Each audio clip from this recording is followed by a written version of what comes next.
लिए कटोरा बने भिखारी शांति से बैठे थे। अरे खून चढ़ाने की वेला में हम फूल लिए बैठे थे।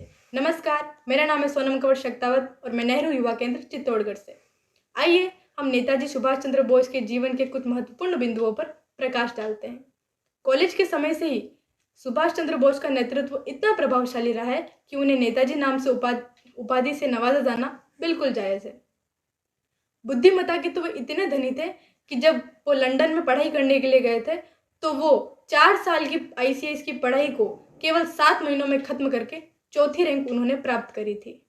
परंतु उनकी विचारधारा कुछ ऐसी थी कि देश लुट रहा है अंग्रेजों के हाथ में और मैं मौज करूं उन्हीं के साथ में। उनकी इसी विचारधारा पर मुझे 4 पंक्तियां याद आ रही है कि जानते हैं युग तक जेल कर संताप को, रक्त अपना दे गए हैं क्रांतिकारी आपको। चाहते यदि वे कि अपनी जिंदगी सुख में जिए, होटलों में मौज काटे और शाम को मदिरा पिए, तो वे दुश्मनों से मिलाकर हाथ जीते शान से।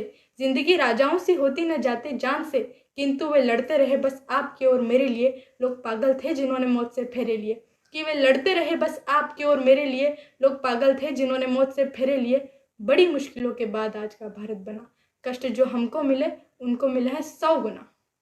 जब वे आईसीएस के पद से इस्तीफा देकर मुंबई लौटे तो उन्होंने देखा कि हजारों की संख्या में लोग केवल उनका स्वागत करने के लिए खड़े हैं। तो उन्होंने उसी समय सोचा कि मैं थोड़ी सी मेहनत करके पूरे देश को इकट्ठा कर सकता हूँ। उसके पश्चात वे गांधी जी से मिले।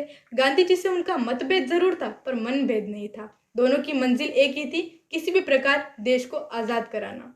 हालांकि सुभाष गांधी जी को अपना गुरु मानते थे, परंतु जब सुभाष ने चुनाव जीते तो उसके बाद सिर्फ गांधी जी के कहने पर ही उन्होंने उस पद से इस्तीफा दे दिया था। उसके बाद उन्हें कांग्रेस सरकार से कोई भी सहायता नहीं मिली और वे 12 साल जेल भी गए। जेल जाने के बाद जब वे जेल से रिहा हुए तो उनके घर के बाहर सीआईडी लगा दी गई। जैसे तैसे वो अपना रूप बदलकर जर्मनी गए। जर्मनी में उन्होंने हिटलर से मदद मांगी। हिटलर से मदद मिलने पर वो जापान गए। जापान के प्राइम मिनिस्टर ने भी उनकी मदद करी और तभी जापान और सिंगापुर में लड़ाई हो रही थी। नेताजी अच्छे से जानते थे कि सिंगापुर में कई भारतीय लोग भी रहते हैं।